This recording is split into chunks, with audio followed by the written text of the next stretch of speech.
You know, there's this feeling that I think a lot of us have. It's this quiet suspicion, something you can't quite put your finger on, that the food we're all eating today is just, well, different. It feels like something shifted right under our noses, and it's having some very real consequences. I'm willing to bet you've felt it. You just haven't had the words for it yet.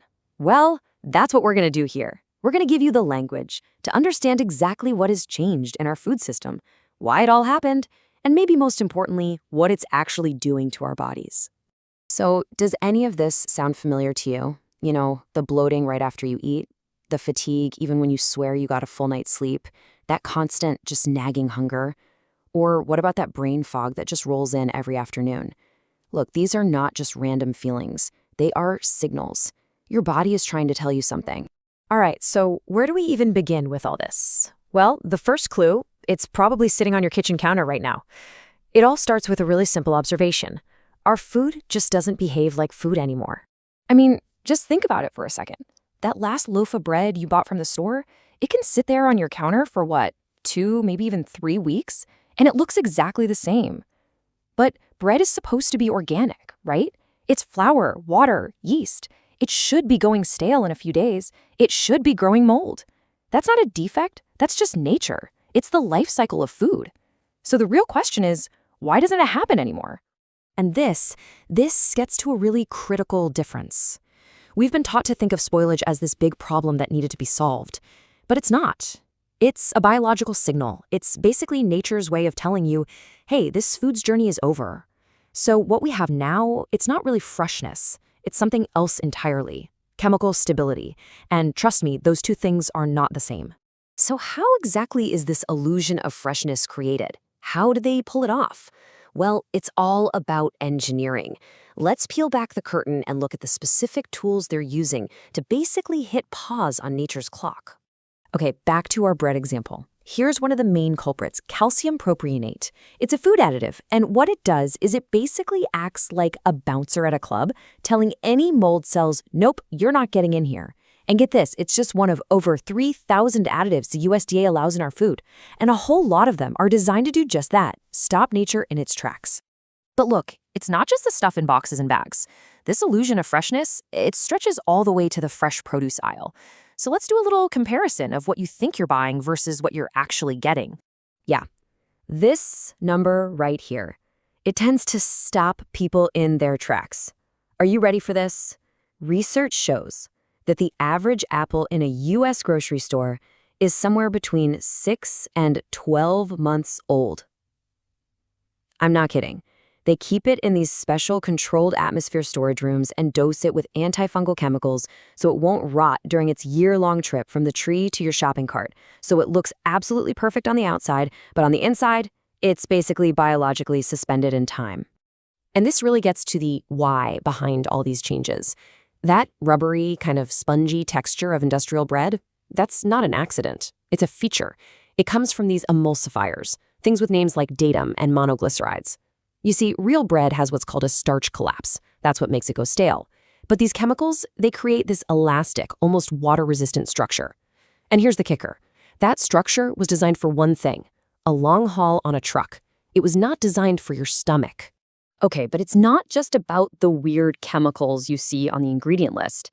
There's an even bigger, kind of hidden problem here. And it all has to do with the sheer speed of how our food is produced. Just take a look at this timeline. It's pretty shocking. The natural clock for the American chicken is completely broken. Back in the 1950s, it took a chicken about 12 to 16 weeks to grow to market weight. Makes sense. Today, it takes just 6 to 7 weeks, half the time. Now, the bird didn't magically evolve. No, its entire life cycle was just compressed, all through selective breeding and environments designed for one thing and one thing only, speed. And that kind of extreme acceleration, it completely changes the animal's biology from the inside out. And here's the trade-off, because there's always a trade-off. When things grow that fast, it means less time in the soil for plants to actually pull up minerals. It means the tissue structure of animals is fundamentally different. So much of our modern produce is bred for two things, high yield and the ability to survive a long truck ride. It is not bred for nutrition. So here's the crucial takeaway. The calories are still there, sure, but the actual nutritional density, it's plummeted. All right, so let's connect all these dots back to how you feel every day. When a food system changes this dramatically and this fast, our bodies become the warning signal. And I want to be really clear about this. No, you are not imagining it. Let's look at the data. According to the CDC, food allergies in kids jumped by over 50%. 50! And that was in a single generation. Just stop and think about that for a second. One generation. That isn't a random blip on the radar. That is a massive population-wide biological response to something. In this quote right here, it just hits the nail on the head. When you see health trends shift that fast, you absolutely cannot blame genetics. Our DNA, the human genome, it doesn't just rewrite itself in 30 years. It doesn't work that way. But you know what does change that fast? Environments do. And food systems, they definitely do. So you might be wondering, how on earth was any of this allowed to happen? And the answer really comes down to a huge shift in the rules of the game, the regulations that govern our entire food supply. Okay, to really get this, you have to understand two totally different philosophies about food safety. On one hand, you have the European Union. They use what's called the precautionary principle, which basically means prove to us this is safe before you put it in food. But here in the US, it's a different story. We have the GRAS system, which stands for Generally Recognized as Safe. This system pretty much lets companies decide for themselves if an ingredient is safe, and it puts the burden on us, the public, to prove that it's harmful, but only after it's already in everything. And that right there is the loophole that let thousands of chemicals flood our food supply with almost no real oversight. And you know what the result of that is? You can take the exact same global brand, same logo, same box, and it will often have a totally different, cleaner ingredient list in Europe. It's unbelievable. Same company, same product, but two different formulas. One for the markets that require proof of safety and another one for the markets that don't. All right, let's pull all these pieces together because this leads us to the final and I think most important takeaway. We have to start thinking about food in a completely new way.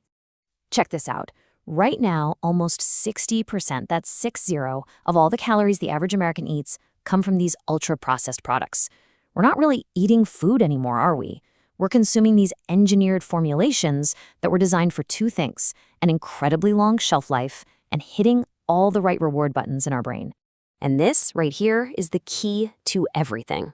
We have to stop thinking of food as just passive fuel. It's not. Every single bite you take is a set of active biological instructions. It's information that's being sent directly to your cells, to your gut bacteria, to your immune system. It's literally programming your body all day, every day. So if you've been feeling off, if you've been dealing with that bloating, that fatigue, that brain fog, I really want you to hear this. Stop blaming yourself.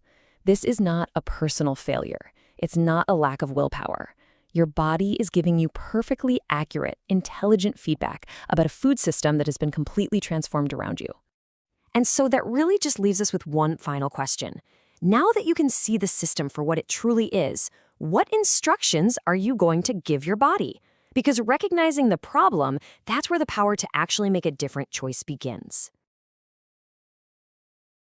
Okay, let's get right into it. We're going to talk about a feeling that I'm pretty sure a lot of you know, but maybe you just can't quite put your finger on it.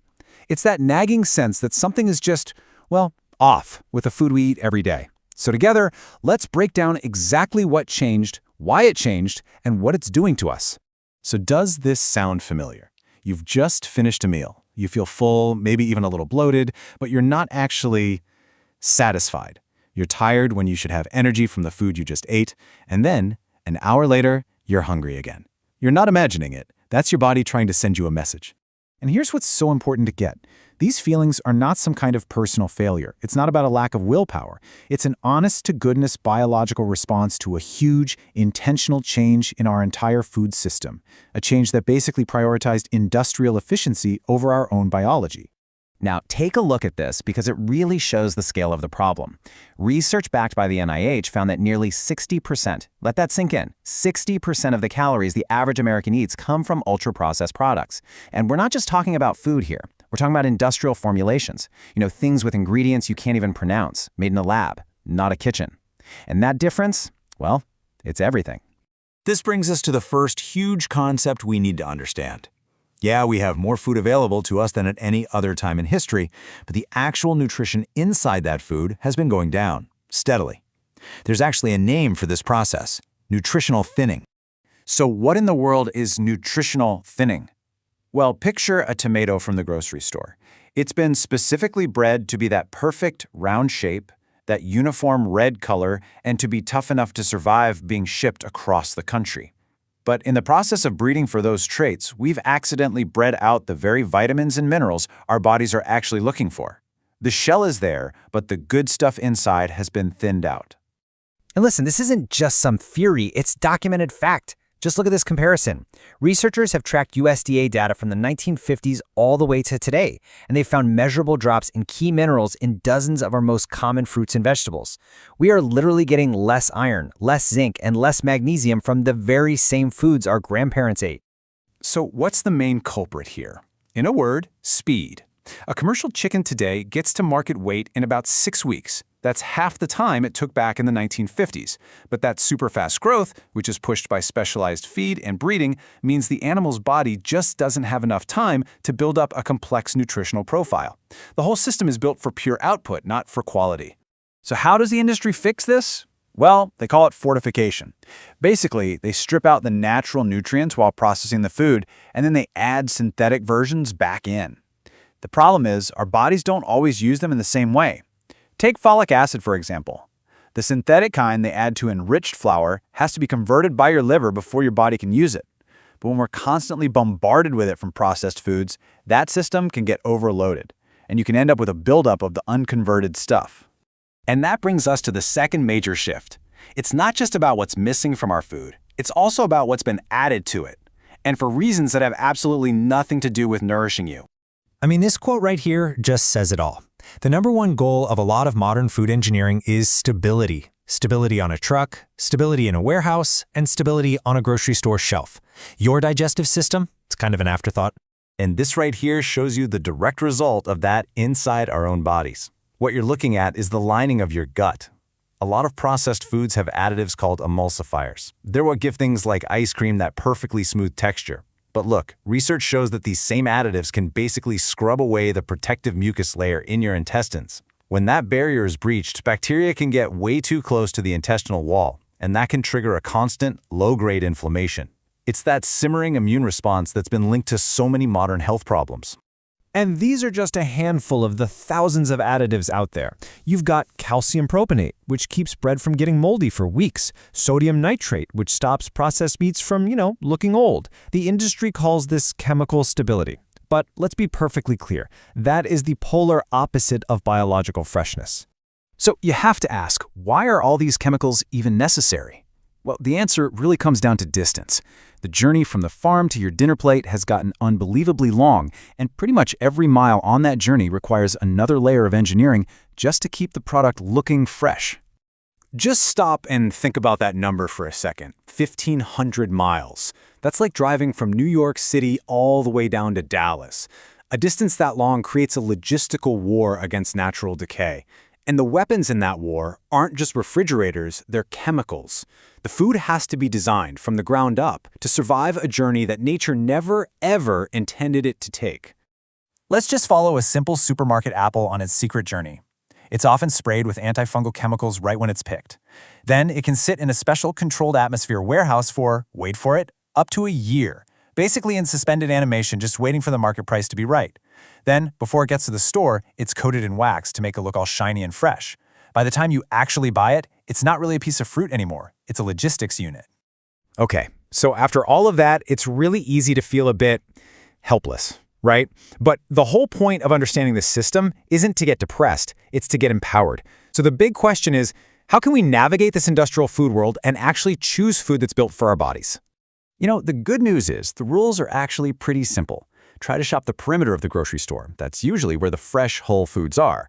Always look at the ingredient list. The shorter it is, the better. And this one might sound weird, but learn to be okay with food that spoils. If a loaf of bread can actually grow mold, that's a fantastic sign. It means it's still biologically alive, not chemically preserved. Here is a perfect, real-world example. On the left, you've got a typical loaf of bread from the store with an ingredient list that's as long as a novel, designed to last for weeks. And on the right, you have a fresh loaf with 4, maybe 5 simple ingredients: flour, water, salt, yeast. One is an industrial product. The other is food. When you see it like this, the choice becomes pretty clear, doesn't it? So I'll just leave you with this final thought. If every single thing you eat is information that is programming your biology day in and day out, then the most important question is, who do you want writing that code? A system designed for trucks and shelves, or one that's designed for life itself? And that's our breakdown for today. If this helped you see the grocery store in a totally new way, please go show some support for the original creator of this content across the states over on YouTube. Liking and subscribing really helps them keep making this kind of incredible, in-depth material. Thanks so much for watching. You ever have that feeling where something is just off with the food you're eating? Like you can be full, but you're not satisfied. You're fed, but you're definitely not energized. Well, I'm here to tell you, you are not imagining it. The American food system has been completely remade from the inside out. And today we're going to pull back the curtain on how this all happened. We're talking biomanufacturing and neurological conditioning and a regulatory system that kind of lets it all slide. Let's just start right here, because this is, without a doubt, the most important thing to get. That feeling, the bloating, the brain fog that hits you in the afternoon, that constant nagging hunger, even when you just ate, that's not some kind of personal failure. It's a systemic warning signal. It's your body having a perfectly normal and accurate response to a food environment that has changed way, way faster than our biology can keep up with. Okay, so to really understand what's happening, we need to zoom in on one of the biggest and maybe one of the quietest shifts in modern history. This massive move away from growing food in the ground to basically producing it inside a lab. This is what they call biomanufacturing, and it's the new frontier. Seriously, we're not just talking about farming anymore.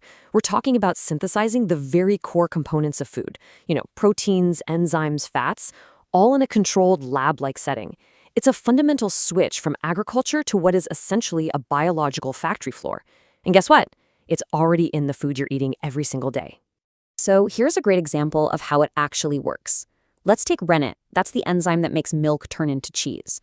For literally centuries, that stuff came from the stomach lining of calves.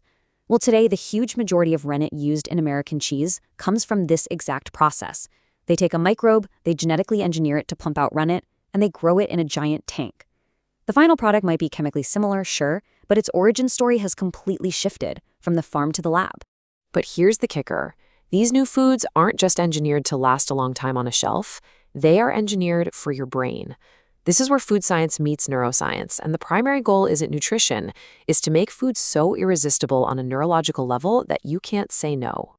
And they even have a name for it, the Bliss Point. That's the industry's own term. It's not about a flavor, it's a target.